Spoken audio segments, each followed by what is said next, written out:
അപ്പോൾ മറുനാടൻ മലയാളിയുടെ സിനിമാ തെക്കിലെ എല്ലാ പ്രേക്ഷകർക്കും ഹൃദയം നിറഞ്ഞ ഹാപ്പി ന്യൂ ഇയർ. കടലിൽ കടന്നൊരു നബിയുടെ നാട്, കഥന കണ്ണീരൊപ്പിയ നാട്, ആഴമേറും ആശയുടെ പറവ് പോലെ ഞാൻ പറഞ്ഞ്, കാലമെല്ലാം ഈ മണ്ണിലാണ്, രണ്ട് കണ്ണും വീട്ടിലാണ്.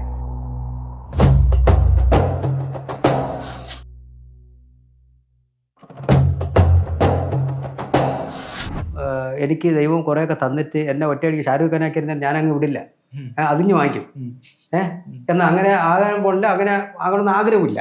എങ്കിലും അമ്മയ്ക്ക് ഏറ്റവും വലിയ സൂപ്പർ സ്റ്റാർ ഞാനാണ്. അവർക്ക് സൂപ്പർ സ്റ്റാർ ആ സിനിമയൊന്നും അവർക്കറിയില്ല. പിന്നെ അതിലേക്ക് വലിയ പോയിട്ട് കാര്യമില്ല. അതുകൊണ്ട് ഇതിൽ തന്നെ ഇവിടം വരെ എത്തി. ഇന്ന് ഉച്ചയ്ക്ക് ആഹാരം കഴിച്ച് ഈ പൈസ തന്നെയില്ല.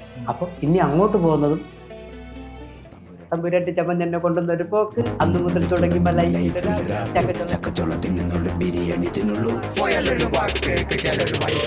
ഒരു പക്ഷേ വേറൊരാൾ പാടി കഴിഞ്ഞ് ചിലപ്പോൾ ഇതിൽ നിന്നും ബെറ്ററാകും. പക്ഷെ ഞാനങ്ങനെ എല്ലാവരും പെർഫോമൻസുകളൊക്കെ എനിക്ക് കോമഡിയൊക്കെ എനിക്ക് ഭയങ്കര ഇഷ്ടമാണ്. അവരൊക്കെ ചെയ്തു വെച്ചേക്കുന്നത് നമുക്ക് എത്തിപ്പോലും നോക്കാൻ പറ്റില്ല.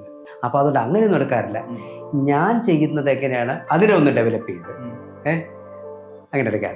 തഞ്ചാവൂർ പൊണ്ണുക്ക് തിരുമണം, മഞ്ചത്താലി 3 മുടി പോടണം, ഊരു സ്ഥലം എല്ലാം ഒന്ന കൂടണം, നീങ്ക ഊരു മച്ചൻ ദമ്പതിയായി വാഴണം. ദൈവം എന്താണ് തരുന്നത് അത് വാങ്ങുക, ചെയ്യുന്ന ജോലി ഭംഗിയായിട്ട് ചെയ്യുക, കിട്ടുന്നതൊക്കെ വാങ്ങിക്കുക എന്നുള്ളത്. കുരുമലത്തോപ്പിൽ അതുകൊണ്ട് നീലവാനച്ചോലയിലുണ്ട്. നീലവാനച്ചോലയിൽ ഞാൻ സാറിനെ കേൾപ്പിക്കാൻ വേണ്ടി നീലവാനച്ചോലയിൽ നീന്തിടുന്ന ചന്ദ്രികെ, ഞാൻ രചിച്ച കവിതകൾ നിന്റെ മിഴിയിൽ കണ്ടു, ഞാൻ വരാതെ വന്ന എൻ ദേവി. ഞാൻ കെട്ടാത്ത ഇത് ക്യാരക്ടറില്ല. ഒരിക്കൽ നോക്കിയപ്പോൾ അതൊരിക്കൽ അവർ പറയുകയും ചെയ്തു, 110 ക്യാരക്ടർ കണ്ട് അവിടെ ചെയ്തു. ഇതെല്ലാം ഒന്നിലൊന്നും കണക്ഷനല്ല, എല്ലാത്തിലും വ്യത്യസ്തമായിരിക്കും. നീളെ താഴെ തളിരാർന്നു പൂവനങ്ങൾ, കൊണ്ടു ഞാൻ ദൂരേതോ ഇണം പൂത്തനാ മധു തേടിപ്പോയി. എനിക്ക് പാട്ട് കേട്ടപ്പോൾ എനിക്ക് ചോദിക്കാൻ തോന്നിയൊരു കാര്യമാണ്, ഇഷ്ടപ്പെട്ട ഗായകന്മാർ അങ്ങനെ ആരെങ്കിലും ഉണ്ടോ? അങ്ങനെ ഉണ്ടോ? അത് പിന്നെ ആരെന്ന് പറയും? ദാസേട്ടനല്ല, പിന്നെ ആരാണ്? ഇനി അത് റിലീസ് ആകാൻ പോകുന്നത് തങ്കച്ചൻ ഒഫീഷ്യൽ എന്ന യൂട്യൂബ് ചാനലിൽ കൂടി ന്യൂ ഇയറിന് അത് റിലീസ് ചെയ്ത് അവിടെ അബുദാബി ചെയ്ത്, ഇനി പുതുവർഷത്തിന് തങ്കച്ചൻ ഒഫീഷ്യൽ യൂട്യൂബ് ചാനലിൽ കൂടി അത് അപ്ലോഡ് ചെയ്യും. അപ്പോൾ അത് എല്ലാവരും കാരണം അത് ക്യൂട്ടീസ് ഇന്റർനാഷണലിന്റെ പേരിൽ തന്നെയാണ് കാണാം. ആദ്യവാദം കുത്തിയതാര്, കനിവ് നേടിയതെത്ര പേര്, കടൽ കടന്നൊരു നബിയുടെ നാട്, കഥന കണ്ണീരൊപ്പിയ നാട്, ആഴമേറും ആശയോടെ പറവ പോലെ. സിനിമാത്തേക്കിന്റെ എല്ലാ പ്രേക്ഷകർക്കും നമസ്കാരം. വേഷവിധാനങ്ങൾ കൊണ്ട് നമ്മളെ ഏറെ ഞെട്ടിച്ചിട്ടുള്ള, ചിരിപ്പിച്ചിട്ടുള്ള, ത്രസിപ്പിച്ചിട്ടുള്ള ഒരു കലാകാരനാണ് ഇന്ന് എൻ്റെ കൂടെ ചേരുന്നത്. നമുക്ക് സ്വാഗതം ചെയ്യാം തങ്കച്ചൻ വിതിൽ. ചേട്ടാ നമസ്കാരം. നമസ്കാരം ചേട്ടാ. അപ്പോൾ നമ്മൾ ഇന്നിവിടെ കൂടിയിരിക്കുന്നത് മുത്തുനബി എന്ന് പറയുന്ന ബ്യൂട്ടിഫുൾ വീഡിയോ സോങ് റിലീസായി കുറച്ച് നാൾ കഴിഞ്ഞു. അപ്പോൾ അതിൻ്റെ വിശേഷങ്ങൾ നമ്മൾ ചോദിച്ചറിയാൻ വേണ്ടിയാണ്. അപ്പോൾ ഈ വീഡിയോ കാണുമ്പോൾ, അല്ലെങ്കിൽ വീഡിയോ സോങ് കാണുമ്പോൾ തന്നെ നമുക്ക് മനസ്സിലാകും എത്രത്തോളം എഫേർട്ട് ഇതിന് പിന്നിട്ടിട്ടുണ്ടെന്നുള്ളത്. എങ്ങനെ ഈ മുത്തുനബി സംഭവിക്കും? നമുക്ക് അതിൽ തന്നെ നമുക്ക് തുടങ്ങാം. മുത്തുനബി സാധാരണ ഞാൻ എല്ലാ സ്ഥലത്തും പറഞ്ഞിട്ടുണ്ട്. സാധാരണ നമുക്ക് ഈ മറിയരമ്പരാട്ടുകുട്ടിയും അങ്ങനെയൊക്കെയുള്ള സോങ്ങുകളാണ് സാധാരണ ചെയ്യുന്നത്. എന്നിൽ നിന്ന് അതാണ് പ്രതീക്ഷിക്കുന്നത്. പക്ഷേ എനിക്കൊരു പുറത്തു വന്ന സമയത്ത് നമുക്കൊരു ആൽബം സോങ് വേണം. അപ്പോൾ ഈ ഒരു മാപ്പിളപ്പാട്ട് അങ്ങനെ വേണം. അപ്പം ബാക്കിയുള്ള ഈ മാപ്പിളപ്പാട്ട് പാടുന്ന കുറച്ച് സുഹൃത്തുക്കളുണ്ട് നമ്മൾ ഇഷ്ടപ്പെടുന്നത്. പക്ഷെ അവർ പാടുന്ന പാട്ടുകളെല്ലാം എനിക്കൊരു പാട്ട് ചെയ്തെടുക്കണമെന്ന് താല്പര്യമുണ്ട്. അങ്ങനെയാണ് പ്രവാസികളെന്ന് പറഞ്ഞാൽ നമുക്ക് വേണ്ടപ്പെട്ട സുഹൃത്തുക്കളുണ്ട്, നമുക്ക് വേണ്ടപ്പെട്ടവരാണ്. അപ്പോൾ അവരെയൊക്കെ വെച്ചിട്ടാണ് ഈ മുത്തുനബി എന്ന ആൽബം ചെയ്യുന്നത്. മുത്തുനബി എന്നല്ല, ആദ്യം വേറെ പേരൊക്കെയാണ് ഇട്ടത്. പക്ഷേ നബിദിനവുമായിട്ട് ബന്ധപ്പെട്ട് 24 സാറാണ് ചെയ്തിരിക്കുന്നത്, ശ്രീണ്ട സാറാണ് റിലീസ് ചെയ്തിരിക്കുന്നത്. അപ്പോൾ ഇത് എനിക്കിനി അങ്ങ് അപ്പുറത്തോട്ടും കൂടെ എത്തിക്കണമല്ലോ, അക്കരെ. അപ്പോൾ ഞാനവിടെ പോയപ്പോൾ ലുലുവിൽ സംസാരിച്ച്, അപ്പോൾ ഇങ്ങനെ ഒരു പ്രോഗ്രാം വരുന്നുണ്ട് നാഷണൽ ഡേക്ക്, നമുക്കന്ന് ചെയ്യാമെന്ന് പറഞ്ഞു. അപ്പോൾ അവരൊന്നും നോക്കിയില്ല, കാരണം അവരെ സ്റ്റേജും ഒക്കെയാണ് അപ്പോൾ ഞാൻ തന്നെ അത് ഇതെങ്ങനെ ചെയ്യും, അങ്ങനെ ക്യൂട്ടീസുമായിട്ട് കണക്ട് ചെയ്ത് ക്യൂട്ടീസ് ഇൻ്റർനാഷണലായിട്ട് ഞാൻ പറഞ്ഞു ഇങ്ങനെ ഒരു പ്ലാനിങ് ഉണ്ട് ചെയ്യാമെന്ന് പറഞ്ഞു. അപ്പോൾ ഈ ലുലു പോലെ ക്യൂട്ടീസ് ഇൻ്റർനാഷണലായിട്ട് എനിക്കൊരു ബന്ധമുണ്ട്. അങ്ങനെ അവർ ഇവിടെ സ്പോൺസർ ചെയ്താണ് ഞാൻ ആൽബം അവിടെ ചെയ്തത്. പക്ഷേ എനിക്ക് അവിടുത്തെ ഒരു വിശിഷ്ട വ്യക്തിയുടെ ഒരു മെമ്മൻ്റെയൊക്കെ തന്നു. അതൊക്കെ അത് ഷൂട്ട് ചെയ്ത് വെച്ചിട്ടുണ്ട്. ഇപ്പം അത് അവിടെ റിലീസ് ചെയ്തു, പക്ഷെ അത് ഇനി അപ്ലോഡ് ചെയ്യുന്നത് പുതുവർഷത്തിലാണ്. അപ്പോൾ ആ ഒരു വിശേഷവും സന്തോഷമൊക്കെ ഒന്ന് പുറത്തൊന്ന് പറയുകയും ഇത് കണ്ട ആൾക്കാരെ കണ്ട് അവരെ കമൻറ്റും വിലയേറിയ നിർദ്ദേശങ്ങളൊക്കെ അറിയിക്കാൻ വേണ്ടിയാണ്. രണ്ടുപേരും പാടിക്കൊണ്ട് നമുക്ക് തുടങ്ങിയാലും മുത്തുനബി തന്നെ നമുക്ക് പാടിക്കൊണ്ട് തുടങ്ങിയാലും. ആദ്യപാദം കുത്തിയതാര്, കനിവ് നേടിയതെത്ര പേര്, കടൽ കടന്നൊരു നബിയുടെ നാട്, കഥന കണ്ണീരൊപ്പിയ നാട്, ആഴമേറും ആശയോടെ പറവ പോലെ ഞാൻ പറന്നേ, കാലമെല്ലാം മണ്ണിലാണേ, രണ്ട് കണ്ണും വീടിലാണ്, ഭാരമെല്ലാം എന്നിലാണേ, നിന്റെ അഭയം എന്നിലാണേ, മുത്തുനബിയേ മുത്തുനബിയേ പുണ്യനബിയേ പുണ്യനബിയേ, മുത്തുനബിയേ മുത്തുനബിയേ പുണ്യനബിയേ പുണ്യനബിയേ. ഗംഭീരമായിട്ടുണ്ടായിരുന്നു. അത് നമ്മൾ കേൾക്കുന്ന അതേ ഒരു അതിൻ്റെ ഇടയ്ക്ക് ഒരു കുഞ്ഞു വരി ഒന്ന് തിരിഞ്ഞുപോയി, ഒരു വരി തിരിഞ്ഞു. ആരുടെ ഉള്ളിലാണ് ആദ്യമായിട്ട് ഈ മുത്തുനബിയുടെ ഒരു ആശയം ഉണ്ടാകുന്നത്? ചേട്ടൻ തന്നെയാണോ? ഞാൻ തന്നെ. അത് എന്തെന്ന് പറഞ്ഞാൽ നമുക്ക് പ്രവാസികൾ എന്ന് പറഞ്ഞാൽ ഏറ്റവും നമുക്ക് വേണ്ടപ്പെട്ടവർ നമ്മുടെ സുഹൃത്തുക്കളും, പിന്നെ ഇപ്പം എന്താ പറഞ്ഞാൽ നമ്മളെ നാട്ടിലായിരുന്നാലും നമ്മളെ അടുത്തൊക്കെ ഉണ്ടല്ലോ പ്രവാസ ജീവിതം നയിക്കുന്നവരൊക്കെ. അപ്പം ഈ ആദ്യമായിട്ട് ഒരാൾ അവിടെ ആരാണെന്നുള്ളൊരു ഒരു പാദം, ഒരാളുടെ പാദം ആദ്യം അവിടെ പതിയണമല്ലോ. അതാണ് ഒരു വരിയിൽ ഉൾപ്പെടുത്തിക്കുന്നത്. ആദ്യ പാദം കുത്തിയതാര്, കനിവ് നേടിയത് എത്ര പേര്, കടൽ കടന്നൊരു നബിയുടെ നാട്, കഥന കണ്ണീരൊപ്പിയ നാട്, ആഴമേറും ആശയുടെ പറവ പോലെ ഞാൻ പറഞ്ഞേ, കാലമെല്ലാം ഈ മണ്ണിലാണ്, രണ്ട് കണ്ണും വീട്ടിലാണ്, ഭാരമെല്ലാം എന്നിലാണ്, എൻ്റെ അഭയം എന്നിലാണ്. ഇതാണ് അതിന് പ്രത്യേകിച്ച് അവിടെ പാടിയ സമയത്ത് അവിടുത്തെ വേണ്ടപ്പെട്ടവരും പ്രവാസികളൊക്കെ വന്ന് നല്ല അഭിപ്രായമൊക്കെ പറഞ്ഞു. ഈ വീഡിയോ സോങ് കാണുന്ന സമയത്ത് തന്നെ ഇപ്പം നമുക്ക് മനസ്സിലാക്കാൻ സാധിക്കുന്ന നമുക്ക് ചേട്ടൻ്റെ പേഴ്സണൽ ലൈഫായിട്ട് ഒരുപാട് റിലേറ്റ് ചെയ്യാൻ പറ്റുന്ന കുറേ ഫാക്ടേഴ്സ് ഉണ്ടെന്ന് തോന്നുന്നു. അതായത് ഒരുപാട് കഷ്ടപ്പെടുന്ന ആളുകളെ ദൈവം തീർച്ചയായിട്ടും ഉൾക്കൊണ്ട് കാണും, അല്ലെങ്കിൽ അങ്ങനെയുള്ളവരെ രക്ഷപ്പെടുത്താനായിട്ട് ഒരുപാട് ശ്രമങ്ങൾ നടത്തുന്നുള്ളൊരു സംഭവം നമുക്ക് വീഡിയോ സോങ്ങിൽ നിന്ന് മനസ്സിലാക്കാം. ചേട്ടൻ അത് സ്വന്തമായിട്ടുള്ള ലൈഫിൽ നിന്ന് എഴുതിയിട്ടുള്ളതാണോ അതോ എങ്ങനെയാണ് അതിൻ്റെ ഒരു ഇത്? അല്ല, ഇത് നമ്മുടെ ഞാൻ പറഞ്ഞില്ല, നമ്മുടെ ഇടയിൽ തന്നെ പ്രവാസ ജീവിതം നയിക്കുന്നവരും ഒക്കെ ഉണ്ടല്ലോ. ഇപ്പോഴല്ലേ നമ്മൾ പ്രോഗ്രാമും ട്രിപ്പുമായിട്ടൊക്കെ ബന്ധപ്പെട്ടൊക്കെ പോകുന്നത്. അതല്ലാതെ തന്നെ നമ്മുടെ അയൽവക്കത്ത് തന്നെ ഉണ്ടല്ലോ ജീവിതം നയിക്കുന്നവരുമൊക്കെ. പിന്നെന്ന് പറഞ്ഞാൽ നമ്മളവിടെ പോകുന്ന സമയത്ത് അവർ നമ്മളടുത്ത് വരുന്നതും നമ്മളെ സമീപിക്കുന്നതും നമ്മളെ ആ ഇഷ്ടത്തോടെ കാണുന്നതും ചേർത്ത് നിർത്തുന്നതും കെയർ ചെയ്യുന്നതും ഒക്കെ നമുക്ക് മറക്കാൻ പറ്റില്ല. അതുപോലെ നാട്ടിലായിരുന്നല്ലോ ഒരു സന്തോഷത്തോടെ ഒരു മുട്ടായി കൊണ്ട് തരണമെങ്കിലും നമ്മളത് മാറ്റി കഴിക്കാറുണ്ട്. അപ്പോൾ ഇതൊക്കെ നമ്മുടെ മനസ്സിൽ നിന്നുകൊണ്ട് നമ്മൾ ആത്മാർത്ഥമായിട്ട് എഴുതിയതാണ്. ജീവിതത്തിലെ ഒരുപാട് പാഠങ്ങൾ ഉൾക്കൊണ്ടുകൊണ്ടാണ് ഇങ്ങനെ ഒരു പാട്ട് അതെ അതെ അതെ അതെ.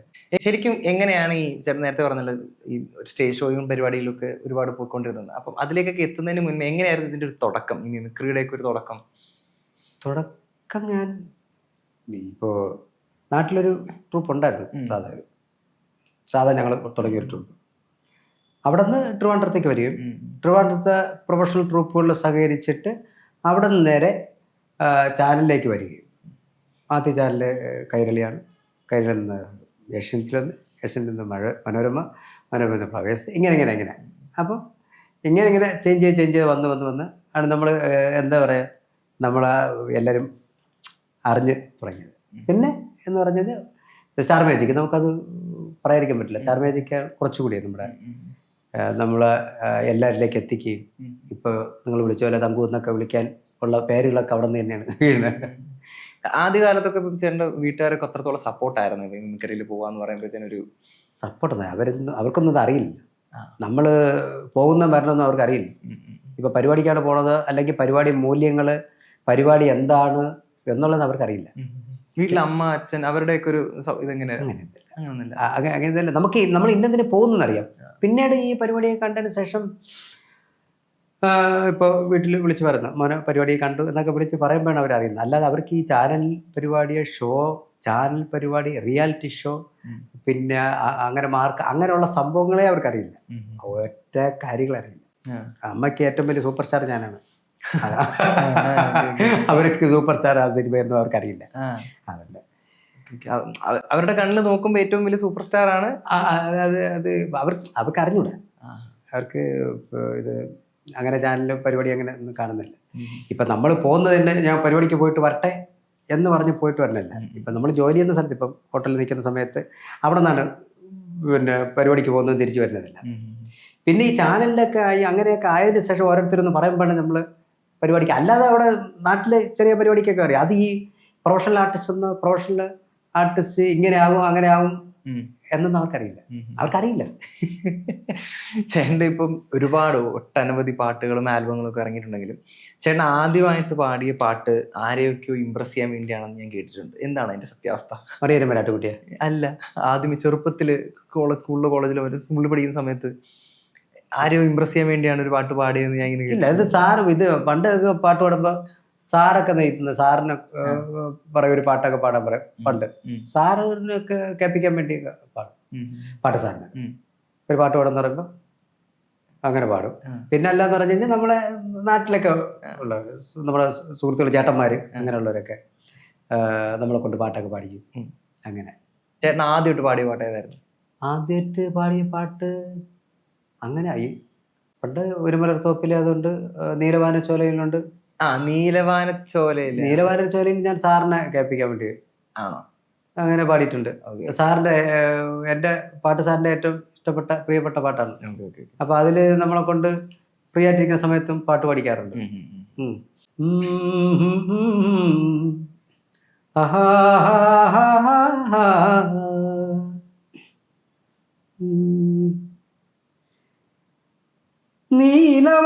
നീലവാനച്ചോലയിൽ നീന്തിടുന്ന ചന്ദ്രികേ, നീലവാനച്ചോലയിൽ നീന്തിടുന്ന ചന്ദ്രികേ, ഞാൻ രചിച്ച കവിതകൾ നിന്റെ മിഴിയിൽ കണ്ടു ഞാൻ, വരാതെ വന്ന എൻ ദേവി, നീലവാനച്ചോലയിൽ നീന്തിടുന്ന ചന്ദ്രികേ. ഇത് പാടുമ്പോ വേറെ എന്തായാലും അടിയൊന്നും ഒഴിവാകും. ഈ സാറിനും ഇല്ലായിരുന്നു പാടിപ്പിക്കുന്നത്? പാട്ട് സാറിനും. അല്ല, പാട്ട് സാർ എന്തിനാ പഠിക്കുന്നത്? അടിക്കുന്നത് അല്ലേ? പാട്ട് പാടുമ്പോ ബാക്കിയുള്ളവരൊക്കെ ഇരിക്കുമല്ലോ, ബാക്കി സാർമാരൊക്കെ ഇരിക്കുമല്ലോ. അപ്പൊ രണ്ട് പാട്ട് പാടുമ്പോ ആ പാട്ടിൽ കൂടി ഇതങ്ങ് ഒഴിവായി പോകും. അങ്ങനെ. ചേട്ടൻ്റെ പാട്ടുകളിൽ എല്ലാം മികച്ചതാണെങ്കിലും ഏറ്റവും കൂടുതൽ നമ്മൾ പെട്ടെന്ന് സ്ട്രൈക്ക് ആവുന്ന ഒരു പാട്ടാണ്, പാട്ടിന്റെ ടൈറ്റിലാണ് നിനക്കെന്നെ ഇന്ന് വേണ്ടെങ്കിൽ എനിക്ക് നിന്നെ ഇന്നലെ വേണ്ടെന്ന് പറയുന്നത്. എങ്ങനെയാണ് ഈ ടൈറ്റിലിന്റെ ഒരു ഉത്ഭവം? ടൈറ്റിൽ അത് ഈ എമ്മിൽ മുഹമ്മദ്, മണികണ്ഠൻ, ഇവരാണ് മറിയം രാട്ടുകുട്ടിയും ചെയ്തേക്കുന്നത്. അവരാണ് ഈ പാട്ട് കൊണ്ടുവരുന്നത്. എമ്മിൽ ഇങ്ങനൊരു, നമുക്ക് ഈ മറിയം രാട്ടുകുട്ടിക്ക് ശേഷം ഒരു പാട്ട് ചെയ്യണം. കാരണം അത് 5 വർഷം ആയി ആ പാട്ട്. 5 വർഷത്തിന് ശേഷം നമുക്കൊരു പാട്ട് ചെയ്താലോടാന്ന് ചോദിച്ചു. ഞാൻ പറഞ്ഞു ചെയ്യാമെന്ന് പറഞ്ഞു. അപ്പോൾ എങ്ങനെ ഒരു പാട്ട്, എൻ്റെ ഒരു പാട്ടുണ്ട് നമുക്ക് ചെയ്യാം എന്ന് പറഞ്ഞു. അങ്ങനെ ടൈറ്റിലെല്ലാം കേട്ടപ്പോൾ ഇഷ്ടപ്പെട്ട് അത് നമ്മൾ ആസ്വദിച്ച് തന്നെ ചെയ്തതാണ്. അതിനകത്തൊരു ഇത്, നിനക്കെന്നെ ഇന്ന് വേണ്ടെങ്കിൽ എനിക്കു നിന്നെ ഇന്നലെ വേണ്ട, ബോഡി നിനക്കെന്നെ ഇന്ന് വേണ്ടെങ്കിൽ എനിക്കു നിന്നെ ഇന്നലെ വേണ്ട. അതിനൊരു ടൈറ്റിലുണ്ട്. തമ്പുരാട്ടി ചമ്മൻ എന്നെ കൊണ്ടുവന്നൊരു പോക്ക്, അന്ന് മുതൽ തുടങ്ങിയപ്പോൾ ലൈഫിൽ റാപ്പ്, ചക്കച്ചോളത്തിൽ നിന്നുള്ള ബിരിയാണി തന്നെയുള്ളൂ, പോയൊരു വാക്ക് കിട്ടിയൊരു വൈഫ്, അച്ഛനും അമ്മക്ക് പറ്റിങ്ങനെ. അതൊരു അതിന്റെ റാപ്പ് പാടിയ ഞാനാണ്. അതും ചെയ്തു, എന്നെ കൊണ്ട് ചെയ്യിച്ചു. ഞാൻ ചെയ്തതല്ല, എന്നെ കൊണ്ട് ചെയ്യിച്ചതാണ്. ഇതിപ്പോ മിക്കവാറും ഈ പാട്ടുകൾ ഇങ്ങനെ കൂടി വരുമ്പോഴത്തേന് സ്റ്റേജ് ഷോകളിലൊക്കെ കയറി ഇത് ഉണ്ട്, പ്രോഗ്രാം ഉണ്ട്. പ്രോഗ്രാം ഇപ്പം ഞങ്ങൾ ഇപ്പോൾ ഈ ഞാനിപ്പോൾ ഒരു ഷോ ഫ്ലവേഴ്സിൽ ചെയ്യുന്നുണ്ട്, ബേസിക്കൽ വൈഫ്, വീട്ടമ്മമാരുടെ റിയാലിറ്റി ഷോ ഫ്ലവേഴ്സിലാണ് ചെയ്യുന്നത്. അപ്പം ഞാനൊരു ഷോക്കാണ് ചെയ്തത്, മ്യൂസിക്കൽ വൈബ്, ഗാനമേള, ലിമിക്സ് പരേഡും അങ്ങനെയായിട്ട് ഞങ്ങൾ 2-3 ആർട്ടിസ്റ്റ്, മിസ്റ്റർ കിരൺ, മായ എന്ന് പറയുന്നത് എൻ്റെ 2 സുഹൃത്തുക്കൾ, ആർട്ടിസ്റ്റുകളാണ് അവരെ കൂടെ വെച്ചുകൊണ്ട്. പക്ഷെ പ്രോഗ്രാം വരുന്നുണ്ട്. പക്ഷേ ഇതെല്ലാം കൂടെ വെച്ചിട്ടൊരു ഗാനമേള അങ്ങനെ ചെയ്യാനില്ല. ഒരു ഓർക്കസ്ട്ര വെച്ചിട്ട് ഞങ്ങളും കൂടെ അതിൻ്റെ ഗസ്റ്റായിട്ട് പോകുന്നു. Okay. അതിൽ കൂടെ ഈ പാട്ടുകളൊക്കെ പാടി അങ്ങ് തൊട്ട് അങ്ങ് പോകും. ചേട്ടൻ്റെ ഒരു വൈബും അല്ലെങ്കിൽ ചേട്ടനും പാടുന്ന പാട്ടുകളും എല്ലാം എന്ന് വെച്ചാൽ ഭയങ്കര അടിച്ചുപൊളി അങ്ങനത്തെ കുറെ പാട്ടുകളാണ് ഇതുവരെ പാടിയിട്ടുണ്ടായിരുന്നത്. ആ. പക്ഷേ മുത്തുനബി അതിൽ നിന്നെല്ലാം ഭയങ്കര വ്യത്യസ്തമായിട്ടുള്ളതാണ്. എന്തുകൊണ്ടാണ് ഇങ്ങനത്തെ ഇത്രയും വ്യത്യസ്തമായിട്ടുള്ള ഒരു ട്രാക്ക് തിരഞ്ഞെടുക്കാനുള്ള പ്രധാനപ്പെട്ട കാരണം? ഒരു ഭയങ്കര ഡിവോഷണൽ ആയിട്ടുള്ള ഭയങ്കര കാമായിട്ടുള്ള ഒരു സോങ് ആണ് മുത്തുനബി. ശരിക്കും ഞാൻ ഈ ഒരു പക്ഷേ വേറൊരാൾ പാടി കഴിഞ്ഞ് ചിലപ്പോൾ ഇതിൽ നിന്നും ബെറ്ററാകും. പക്ഷെ നമ്മൾ ആ പാട്ട് പാടി അതിൻ്റെ വരിയൊക്കെ പാടുന്ന സമയത്ത് സത്യം പറഞ്ഞാൽ നമുക്കത് ഒരു വിഷമം വരും, കണ്ണും നിറയും. അങ്ങനെ അത് ആ വീഡിയോയിലൊക്കെ നോക്കുന്ന സമയത്ത് അറിയാൻ പറ്റും. ഞാനത് ഉൾക്കൊണ്ട് അത് പാടിയിരിക്കുന്നത്. അതെന്ന് പറഞ്ഞാൽ ഈ ഒന്ന് നമ്മളെ പ്രവാസി ജീവിതം നയിക്കുന്നവരുടെ ഇതായിട്ട്, പിന്നെന്ന് പറഞ്ഞാൽ മുത്തുനബിയേ മുത്തുനബിയേ പുണ്യനബിയേ പുണ്യനബിയേ ആദ്യപാദം കുത്തിയതാര് കനിവ് നേടിയത് എത്ര പേര് കടൽ കടന്നൊരു നബിയുടെ നാട് കഥന കണ്ണീരൊപ്പിയ നാട് ആഴമേറും ആശയോടെ പറവ പോലെ ഞാൻ പറന്നേ കാലമെല്ലാം മണ്ണിലാണ് രണ്ട് കണ്ണും വീടിലാണ് പാരമെല്ലാം എന്നിലാണ് എൻ്റെ അഭയം നിന്നിലാണ്. ഇത് കുറച്ചും കൂടെ ഇപ്പം മറ്റു ഒരു ഗായകർ പാടി കുറച്ച് നന്നായിരിക്കും. പക്ഷെ ഞാൻ പാടിയപ്പോൾ എനിക്കത് നല്ല ഫീലിംഗ് ആയി, നല്ല ഉൾക്കൊണ്ട് തന്നെയാണ് ഞാനത്. അല്ല, അതുകൊണ്ടാണ് അത് അങ്ങനെ തിരഞ്ഞെടുക്കാനായിട്ട് അങ്ങനെ തിരഞ്ഞെടുക്കാൻ കാരണം. കുറച്ച് അടിച്ചുപൊളി വിട്ടിട്ട് നമുക്ക് ഡിമോഷൻ പിടിക്കാന്നുള്ളത്. ഇനിയിപ്പോ ഒരു അടിച്ചുപൊളി വരുന്നുണ്ട്. അടിച്ചുപൊളിയുടെ കാര്യം പറഞ്ഞപ്പോഴാണ് എനിക്ക് ഏറ്റവും ആ ഒരു പ്ലേലിസ്റ്റിൽ ഏറ്റവും ഇഷ്ടപ്പെട്ട ഒരു പാട്ടാണ് കറുപ്പ് തങ്കം എന്ന് പറഞ്ഞ പാട്ട്. പക്ഷെ അത് ഞാൻ എവിടെയെല്ലാം തപ്പിയിട്ട് എനിക്ക് അതിന്റെ മുഴുവൻ പാട്ട് കിട്ടിയിട്ടില്ല. അതൊന്നും എനിക്ക് കിട്ടും. അത് നല്ല ബഡ്ജറ്റ് ആവുക ഇറങ്ങുമ്പോൾ. അത് റഹ്മാൻ സ്റ്റുഡിയോയിൽ ആണ് അത് ചെയ്തേക്കുന്നത്. സാറിൻ്റെ അന്തോണിദാസും സാറും ഞാനും കൂടെ ആയിട്ടാണ് അത് പാടിയിരിക്കുന്നത്. അപ്പോൾ അതിന് കുറച്ച് ബഡ്ജറ്റ് ആകുന്നതുകൊണ്ട് ഒന്ന് മാറ്റി വെച്ചിരിക്കുന്നത്. പക്ഷെ അതിൻ്റെ ബാക്കിൽ വന്നേക്കുന്ന പാട്ടുകളൊക്കെ ഞാൻ പെട്ടെന്ന് ഇങ്ങനെ ചെയ്തു പോകുന്നു. അതിൽ വരും, ആരെങ്കിലും സ്പോൺസർ വരുന്ന സമയത്ത് വരും. ഈ മുത്തുനബി കാണുന്ന സമയത്ത് നമുക്ക് മനസ്സിലാവും ഭയങ്കര പ്രൊഫഷണൽ ആയിട്ടാണ് എല്ലാം ഷൂട്ട് ചെയ്തിരിക്കുന്നത്. അതെ. അപ്പൊ ഇതിന്റെ ഏകദേശം ഒരു ബഡ്ജറ്റും ഇതിന്റെ ഒരു ഡ്യൂറേഷനൊക്കെ എത്ര നാളാണ് ഷൂട്ട് എടുക്കുന്നത്? അല്ല, ഇത് വീഡിയോ അതിൻ്റെ ഓഡിയോ ഒക്കെ ചെയ്ത് വെച്ചിട്ട് കുറച്ച് മാസങ്ങളായി. പക്ഷെ നമുക്ക് ഈ നബിദിനത്തിൻ്റെ അന്ന്, ഉത്രാടത്തിൻ്റെ നബിദിനം അന്ന് തന്നെ ഇറങ്ങണം. അപ്പം ഞാൻ സാറിൻ്റെ അടുത്ത് അതിന് മുമ്പ് ഒരു ഷോയ്ക്ക് പറഞ്ഞ് സാറ് ഞാൻ ഇതുപോലെ ഇങ്ങനെ ഒരു ആലോചിച്ചു, നമുക്കൊരു കാര്യം ചെയ്യാം, നമുക്ക് ഉത്രാടത്തിനാണ് നബിദിനം, അന്ന് നമുക്ക് ലൈവിൽ ചെയ്യാൻ. അപ്പോൾ പിന്നെ ഭയങ്കര ത്രില്ലായില്ലേ. പിന്നെ അവരടുത്ത് പെട്ടെന്നെല്ലാം എല്ലാം അറേഞ്ച് ചെയ്ത് ആണ് അത് വന്ന് ചെയ്തത്. അത് മസ്കറ്റിലും നമ്മുടെ നാട്ടിലും കൂടെ ആയിട്ടാണ്. മസ്കറ്റിലെ നമ്മളെ സുഹൃത്ത് ലാജു. ഏകദേശം ഇതിന്റെ ഒറിജിനൽ വീഡിയോ ഉണ്ടല്ലോ, മ്യൂസിക് വീഡിയോ അത് ഷൂട്ട് ചെയ്യാനുള്ള എത്ര കാലതാളം? അല്ല, ഇവിടെ നേരത്തെ ഞങ്ങളിവിടെ ഒരു സെറ്റ് ഇട്ടു. ഇവിടെ ഒരു മരുഭൂമിയുടെ സെറ്റ് ഞങ്ങളിവിടെ ഇട്ടു. ഞങ്ങള് അനുമതിയൊക്കെ മേടിച്ചിട്ട് തന്നെ ഇട്ടത്. അത് ആഴിമല അവിടെ നിന്ന് അനുമതി മേടിച്ചിട്ട് ഞങ്ങൾ അവിടെ ഷൂട്ട് ചെയ്തിട്ട് ഇതിന്റെ ബാക്കിയാണ് ഞങ്ങൾ മസ്കറ്റിൽ പോയി എടുക്കുന്നത്. അത് ഇവിടുത്തെ അതേ രീതിയിൽ തന്നെയാണ്, രണ്ടും സെയിം ആണ്. ഈ അപ്പോൾ അവിടെ വന്നത് നമ്മളെ സുഹൃത്താണ്, അജുവാണ് വന്നത്. അവൻ വന്നിട്ട് ബാക്കിയുള്ള സംഭവങ്ങളെല്ലാം അവിടെ നിന്ന് തന്നെ ഷൂട്ട് ചെയ്ത്. പിന്നെ കുറച്ച് എടുത്താൽ മതിയായിരുന്നു. നമ്മൾ ആ ഒരു പ്രവാസിയുടെ ഒരു കഥയും ഒക്കെ ഒരു അങ്ങനെ ഒരു ഓർഡറിൽ ഒരു ചാറ്റിലേക്കാണ് ചെയ്ത് സെറ്റ് ചെയ്തിട്ടുണ്ടായിരുന്നു. ചേട്ടൻ്റെ ആദ്യകാലത്ത് ഇപ്പം സ്റ്റേജ് ഷോ ഒക്കെ ചെയ്യുന്ന സമയത്ത് തന്നെ ഇപ്പോൾ ഹോട്ടൽ അതിൻ്റെ ജോലിയുടെ കൂടെയാണ് സ്റ്റേജ് ഷോകൾ ചെയ്തുകൊണ്ടിരുന്നത് ഞാൻ കേട്ടിട്ടുണ്ട്. അപ്പം സ്വന്തമായിട്ടൊരു ഹോട്ടൽ തുടങ്ങണം എന്നുള്ളൊരു ആശയം തോന്നിയിട്ടുണ്ട്? സ്വന്തമായിട്ട് നമുക്ക് അത് ഭയങ്കര റിസ്ക്കാണ്. നമ്മൾ ഈ ഹോട്ടൽ ഫീൽഡായിട്ട് ബന്ധപ്പെട്ട് നിൽക്കുന്നുണ്ട്, നമുക്കറിയാൻ പറ്റും. അതിന് നമ്മൾ ഈ പറയുന്ന പോലെയല്ല, അതിന് നല്ല ഉത്തരവാദിത്വത്തോടു കൂടി തന്നെ നിൽക്കണം. പ്രത്യേകിച്ച് ഇതുമായിട്ട് ബന്ധമുള്ള ഒരാൾക്ക് അതിൻ്റെ ഒരു ഉത്തരവാദിത്വം എന്ന് പറഞ്ഞു കഴിഞ്ഞാൽ നല്ല ഭക്ഷണം കൊടുക്കണം എന്നാണ് മെയിൻ. അത് കൊടുത്തിരിക്കണം. പ്രത്യേകിച്ച് നമ്മളൊരു ഹോട്ടൽ ഫീൽഡ് നടത്തുന്ന ഒരാളാവുണ്ട്, മനസ്സിലായില്ലേ? നല്ലൊരു ആഹാരം കൊടുക്കണം. അത് ഭയങ്കര ഒരു ചുമതലയാണ്, ഭയങ്കര ചുമതലയാണ്. പിന്നെന്ന് പറഞ്ഞു കഴിഞ്ഞാൽ ഒന്ന് നമ്മൾ ചെയ്ത് കഴിഞ്ഞാൽ ഇപ്പോൾ ഒരു സാധാരണ ഒരു കടിയും ചായയും അങ്ങനെയൊക്കെ അല്ലാതെ എന്തെങ്കിലും അത്യാവശ്യം പൈസ എന്തെങ്കിലും മുടക്കി ചെയ്യണം. പക്ഷെ അതിന് ചെയ്യാൻ ഉള്ള ചുറ്റുപാടിലല്ല ഇപ്പം. അല്ല, അതുകൊണ്ടാണ് പിന്നെ അതിൽ നിന്ന് ഒഴിവാക്കിയത്. നല്ല മേഖലയാണ്. പക്ഷെ ബാക്കിയൊക്കെ എല്ലാം വിട്ടിട്ട് അതിൽ തന്നെ നിൽക്കണം. അതിന് നമുക്ക് നല്ല ഭക്ഷണം കൊടുക്കാന്നൊരു ഉത്തരവാദിത്വം ഉണ്ടല്ലോ. നമ്മൾ നല്ലൊരു തമാശ കൊടുക്കുന്ന പോലെ അങ്ങനെ ആയിരിക്കണം വരുന്നവർക്ക് ഭക്ഷണം കൊടുക്കുക എന്ന് പറയുന്നത്.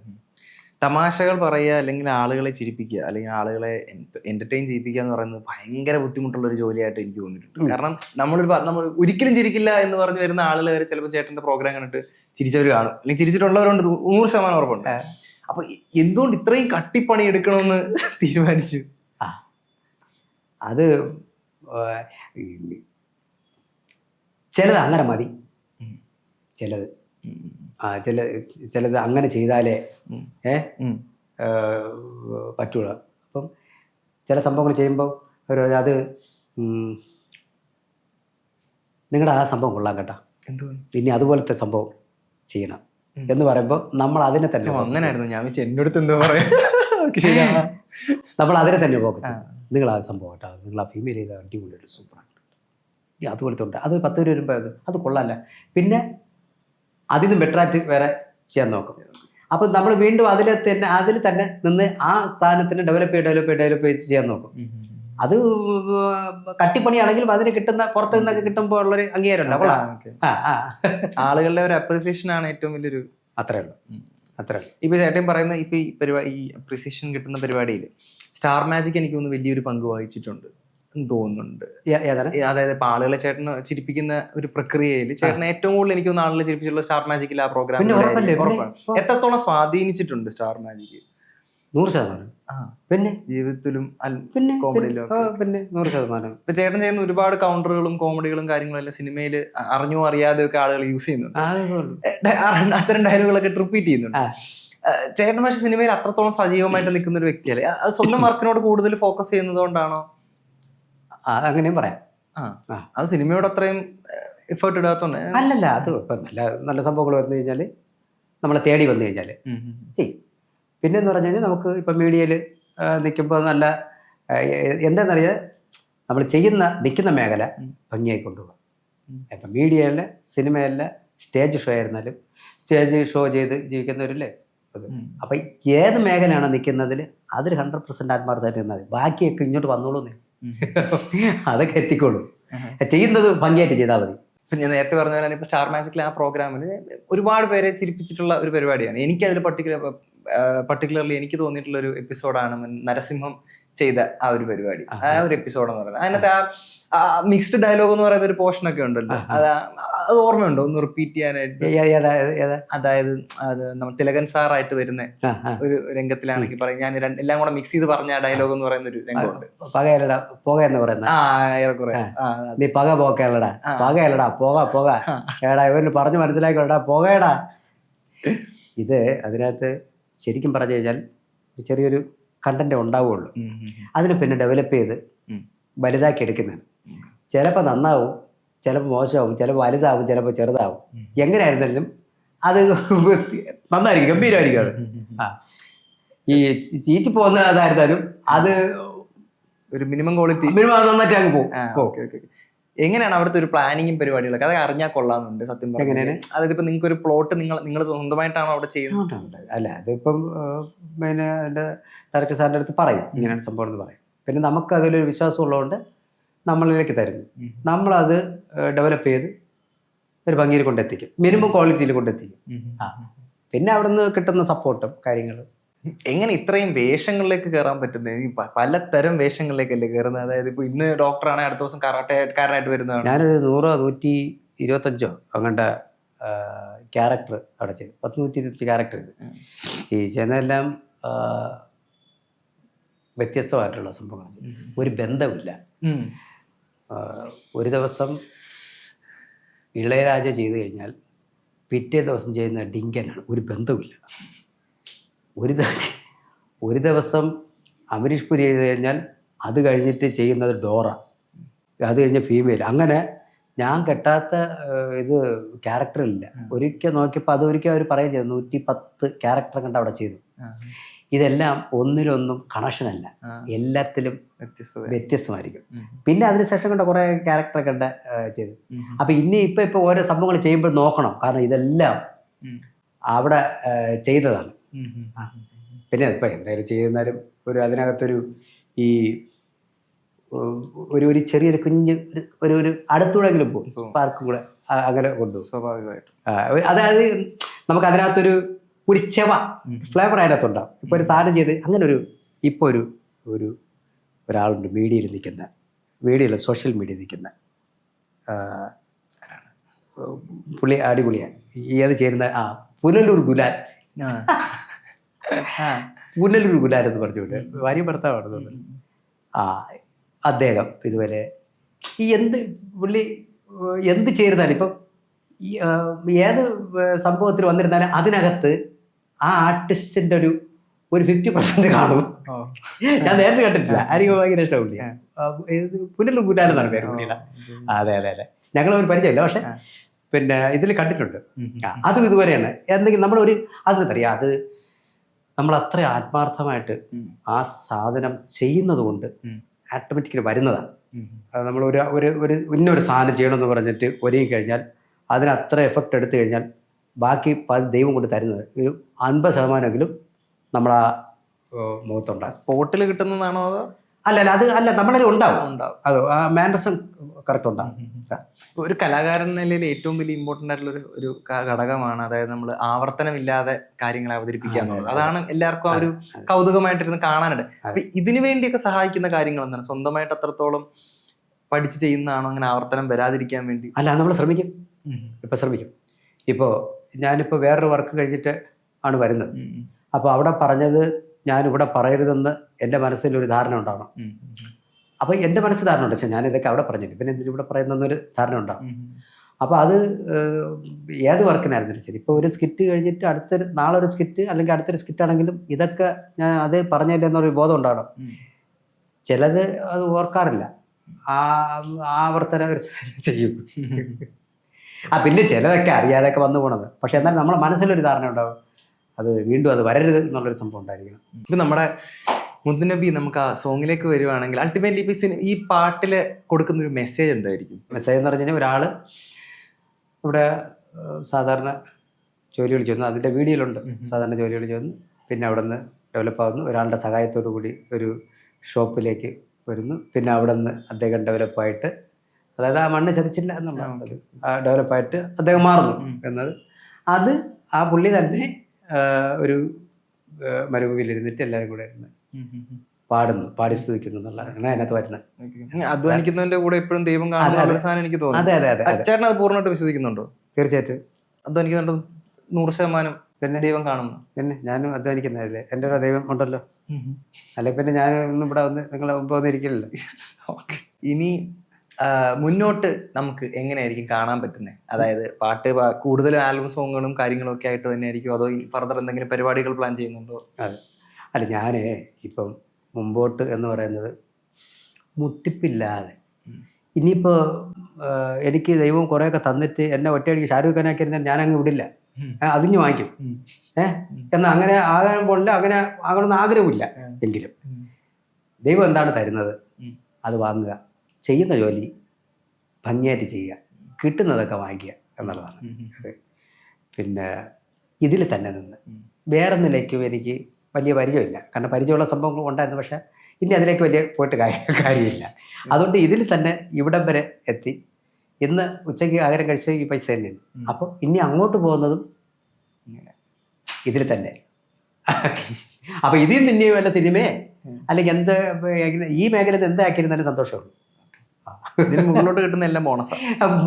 അതെ, ഞാൻ പറഞ്ഞില്ലേ, ഇപ്പം അങ്ങനെ ആക്കിയിരുന്നാലും കളയില്ല, അതിങ്ങനെ എടുക്കും. പക്ഷേ എങ്കിലും ഇതിന് താഴോട്ട് പോകാതെ വേറെന്തിലേക്കും ദൈവം കൊണ്ട് ഇടാതെ, ഇതല്ലേ നമ്മൾ ഇതുവരെ എത്തിച്ചത്, ഇതിൽ തന്നെ നിൽക്കണം.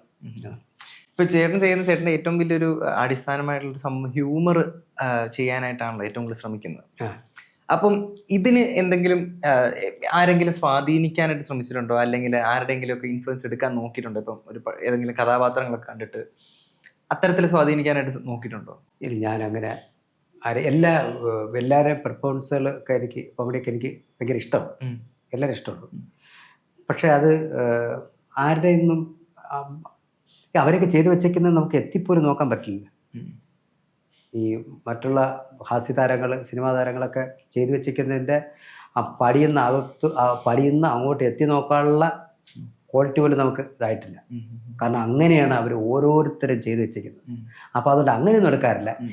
ഞാൻ ചെയ്യുന്നത് എങ്ങനെയാണ് അതിനെ ഒന്ന് ഡെവലപ്പ് ചെയ്ത് അങ്ങനെ എടുക്കാറുണ്ട്. പിന്നെ എന്ന് പറഞ്ഞു കഴിഞ്ഞാൽ എൻ്റെ ഫാദറൊക്കെ ഒരു ചെറിയ തമാശയും കാര്യങ്ങളൊക്കെ ചെയ്യുന്ന ആൾക്കാരാണ്. തമാശയൊക്കെ ഇഷ്ടപ്പെടുന്നത്. അതിൻ്റെ ഏറ്റവും ഇഷ്ടപ്പെട്ട ഹാസ്യതാരമാണ് പിള്ള സാറ്. NM പിള്ള സാറോ? അല്ല, SP പിള്ള സാർ. അതെ, എനിക്ക് പുള്ളി കോമഡി ഭയങ്കര ഇഷ്ടമാണ്. SP പിള്ള സാറിൻ്റെ അപ്പച്ചനും SP പിള്ളയുടെ ഒരു ഫാനാണ്. അപ്പോൾ അതുകൊണ്ട് ഞാൻ ഈ പുള്ളിക്കാരുടെ കോമഡിയൊക്കെ ഇരുന്ന് പഴയ അതൊക്കെ എനിക്ക് ഭയങ്കര ഇഷ്ടമാണ്, അദ്ദേഹത്തിൻ്റെ ഒക്കെ. അപ്പൊ ഈ അപ്പന്റെ അപ്പച്ചന്റെ ഈ ഒരു ഇഷ്ടങ്ങൾ ചിലപ്പോൾ സ്വാധീനിച്ചിട്ടുണ്ടായിരിക്കുമോ? അത് പിന്നെ തീർച്ചയായിട്ടും. അപ്പച്ചനൊക്കെ തമാശയൊക്കെ പറയും, അത്യാവശ്യം പാട്ട് പാടും. പിന്നെ ഇതൊക്കെ ഇനിയിപ്പോൾ ഈ അടുത്ത് വരാൻ പോകുന്ന പാട്ട് ഫാദറിൻ്റെ പാട്ടാണ്. അച്ഛനെ കുറിച്ചാണോ അതോ? അല്ലല്ല, അച്ഛനാണോ പാടുന്നത്? അതെ, ആ പാട്ടാണ് അടുത്ത് വരാൻ പോകുന്നത്. അത് പെട്ടെന്ന് അതിങ്ങനെ ഒരു ഇത് തോന്നി അങ്ങനെ ഡെവലപ്പ് ചെയ്തത്. പക്ഷെ നല്ല പാട്ടാണ്, കേൾക്കണമെന്ന് എനിക്ക് ആഗ്രഹം തോന്നുന്നൊരു പാട്ടാണ്. ഞാൻ നേരത്തെ സൂചിപ്പിച്ച പോലെ കറുപ്പ് തങ്കത്തിലെ ഒരു 2 വരി പാടാൻ പറ്റും. തമിഴ് ആയതുകൊണ്ട് കുറച്ച് ബുദ്ധിമുട്ടായിരിക്കും. ഒരു ബുദ്ധിമുട്ടാണ് അതിൻ്റെ ലിറിക്ക്, ഒരു ചെറിയൊരു ബുദ്ധിമുട്ടാണത്. അതിലെ തമിഴ് നമ്മൾ ഇത് ഒരെണ്ണം ചെയ്തിട്ടുണ്ടായിരുന്നു, ഈ ഇത് தஞ்சாவூர் பொண்ணுக்கு திருமணம், மஞ்சத்தாலி 3 முடி போடணும், ஊரு சனம் எல்லாம் ஒன்ன கூடணும், நீங்க ஊரு மச்சன் தம்பதியாய் வாழணும், பட்டணம் சுத்துற மாமாக்கு மத்தளம் கொட்டுற வேலை, அட பக்கத்து ஊருக்குள்ள இப்போ கட்டடம் கட்டுற வேலை, கெட்டி மேளம் கொட்டு கொட்டு மாமா கூட ஜல்லிக்கட்டு, ஏ அக்காவுக்கு முக்கா துட்டு, அட வீட்டுக்குள்ள மல்லிக்கட்டு, எங்க ஊரு சிங்க எங்க பாட்டி, அட பாட்டி മനസ്സ് ரொம்ப ബ്യൂട്ടി. നന്നായിട്ടുണ്ട്. എനിക്ക് പാട്ട് കേട്ടപ്പോൾ എനിക്ക് ചോദിക്കാൻ തോന്നിയൊരു കാര്യമാണ്, ഇഷ്ടപ്പെട്ട ഗായകന്മാർ അങ്ങനെ ആരെങ്കിലും ഉണ്ടോ? അങ്ങനെ ഉണ്ടോ? അത് പിന്നെ ആരെന്ന് പറയും? പറയുന്നല്ലേ, ഏകദേശം പറ. ദാസേട്ടനല്ല, പിന്നെ ആരാണ്? അല്ല, എല്ലാം ആ ടൈപ്പ് ആണോ? ചിലപ്പോ എനിക്ക് വേറെ ദാസേട്ടൻ ഒക്കെ അത് ദാസേട്ടൻ്റെ ഒരു പഴയ അത് ദാസേട്ടനും കൂടെ ഒക്കെ ഇല്ലാത്ത നമ്മുടെ പിന്നെ ജീവിതത്തെ കുറിച്ച് ആലോചിക്കില്ല. അങ്ങനെ ഒരാളും കൂടെ ഇല്ലായിരുന്നുണ്ടെങ്കിൽ അത്രയും നമ്മുടെ ജീവിതത്തിനെ സ്വാധീനിച്ച ഒരു ഒരു പിന്നെ എന്താ ഒരു വ്യക്തിത്വം. നമ്മളെ ഈ പഴയ കാലഘട്ടത്തിൽ ഞാനിത് പറഞ്ഞിട്ടുണ്ട്, ഒരു സമയത്ത് നമ്മളെ വിശപ്പ് വരെ മാറ്റാൻ വേണ്ടി ആ പാട്ടുകളൊക്കെ നമുക്ക് ഉപയോഗിച്ചിട്ടുണ്ട്. പിന്നെ നമ്മളെ ഓർമ്മകളിൽ ഇപ്പോൾ ഓണം വന്നാലും ക്രിസ്മസ് വന്നാലും ഉത്സവം വന്നിരുന്നാലും ഏത് വന്നിരുന്നാലും അദ്ദേഹത്തിൻ്റെ പാട്ട് ഒന്നിച്ച് കാണാനോ പാടിയ പാട്ടുകൾ കേൾപ്പിക്കാനായിട്ടുള്ള അവസരം കിട്ടി? അയ്യോ, ഒരു കച്ചേരി ഞാൻ കേട്ടിട്ടുണ്ട്. ഒരു കച്ചേരി ഞാൻ കണ്ടിട്ടുണ്ട്. അത് ദൂരെ നിന്ന് കാണാനുള്ള ഭാഗ്യം ഉണ്ടായിട്ടില്ല, അടുത്ത് നിന്ന് കാണാനുള്ള ഭാഗ്യം ഉണ്ടായിട്ടില്ല. അത് ദാസേട്ടൻ നമ്മുടെ എന്താ പറയുന്നത്, ഈ നമ്മളെ ഏത് ഓർമ്മകളിലേക്കും കൊണ്ടുവന്നത് പാട്ട് തന്നെയാണ്. മോഹം കൊണ്ടു ഞാൻ ദൂരേതോ ഇണം പൂത്തനാ മധു തേടിപ്പോയി നീളെ താഴെ തളിരാർന്നു പൂവനങ്ങൾ, മോഹം കൊണ്ടു ഞാൻ ദൂരേതോ ഇണം പൂത്തനാ മധു തേടിപ്പോയി. ഇപ്പം റാപ്പൊക്കെ പാടി എന്ന് പറഞ്ഞായിരുന്നല്ലോ, ഇപ്പൊ ഇതിലേതൊരു പാട്ട് പാടുന്നത്. അപ്പൊ ഇപ്പോഴത്തെ ഈ ന്യൂജൻസ് അല്ലെങ്കിൽ ന്യൂ ജനറേഷനില് റാപ്പേഴ്സിനൊക്കെ നല്ല പരിചിതമാണോ അതോ?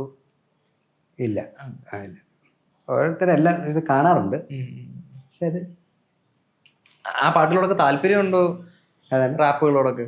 ഇല്ല, എല്ലാം നമ്മൾ ആസ്വദിക്കണ്ടേ. കാരണം ഈ കാലഘട്ടത്തിനനുസരിച്ചുള്ള നമ്മൾ ഇഷ്ടപ്പെടുക. എന്നാലും നമുക്ക് നമ്മുടേതായിട്ടുള്ളൊരു ഇതുണ്ട്. എങ്കിലും കാലഘട്ടം എങ്ങനെയാണോ അതിനനുസരിച്ച് നമ്മളത് ഇഷ്ടപ്പെടുക.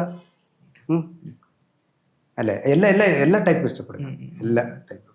അപ്പൊ മുത്തുനബി ഇനിയിപ്പോ എവിടെയാണ് റിലീസ് ആകാൻ പോകുന്നത് എന്നതിനെ ചൊല്ലി നമുക്കൊന്ന് ഇനി അത് റിലീസാകാൻ പോകുന്നത് തങ്കച്ചെമ്പതിരെ ഒഫീഷ്യൽ എന്ന യൂട്യൂബ് ചാനൽ കൂടി ന്യൂ ഇയറിന് അത് റിലീസ് ചെയ്ത് അവിടെ അബുദാബി ചെയ്ത് ഇനി പുതുവർഷത്തിന് തങ്കച്ചെമ്പതിരെ ഒഫീഷ്യൽ യൂട്യൂബ് ചാനൽ കൂടി അത് അപ്ലോഡ് ചെയ്യും. അപ്പോൾ അത് എല്ലാവരും കാരണം അത് ക്യൂട്ടീസ് ഇന്റർനാഷണലിന്റെ പേരിൽ തന്നെയാണ് കാണാൻ ചെയ്തിരിക്കുന്നത്. മുമ്പോട്ടുള്ള നമ്മുടെ പാട്ടുകൾ അപ്പന്റെ കൂടെയുള്ള അല്ലാതെ വേറെ പാട്ടുകളോ പരിപാടികളോ എന്തെങ്കിലും ഇനി കുറച്ച് പാട്ടുകളൊക്കെ ചെയ്ത് വെച്ചിട്ടുണ്ട്. ഇനി തങ്കച്ചെമ്പതിരെ ഒഫീഷ്യൽ യൂട്യൂബ് ചാനലിൽ കൂടി നമ്മുടെ പാട്ടും ആൽബം സോങ്ങുകളൊക്കെ വരും. കുറച്ച് പാട്ടുകളൊക്കെ പെൻഡിങ് ആയിട്ട് ഇരിക്കുന്നുണ്ട്.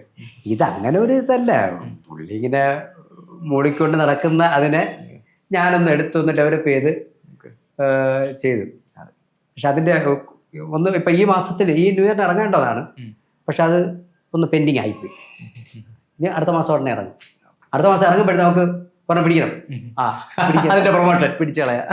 ഓക്കെ, എന്തായാലും മുമ്പോട്ടുള്ള പാട്ടുകളെല്ലാം ഗംഭീരമാകട്ടെ. മുത്തുനബി ഇനി കുറെ കൂടെ ആളുകൾ കേൾക്കട്ടെ, സ്വീകരിക്കട്ടെ എന്ന് ഞാൻ ആശംസിക്കുന്നു, ആഗ്രഹിക്കുന്നു. ചേട്ടന് മുമ്പോട്ട് കുറെ കൂടെ പാട്ടുകൾ പാടാനായിട്ട് സഹായിക്കട്ടെ എന്ന് ഞാൻ ആഗ്രഹിക്കുന്നു. അപ്പോൾ മറുനാടൻ മലയാളിയുടെ സിനിമ തെക്കിലെ എല്ലാ പ്രേക്ഷകർക്കും ഹൃദയം നിറഞ്ഞ ഹാപ്പി ന്യൂ ഇയർ. അപ്പോൾ പുതുവർഷത്തിൽ അപ്ലോഡ് ചെയ്യുന്ന ക്യൂട്ടീസ് ഇൻ്റർനാഷണൽ മുത്തുനബി എന്ന മ്യൂസിക്കൽ ആൽബം എല്ലാവരും കാണുക, എല്ലാവരും സപ്പോർട്ട് ഉണ്ടാകുക. Thank you very much. By.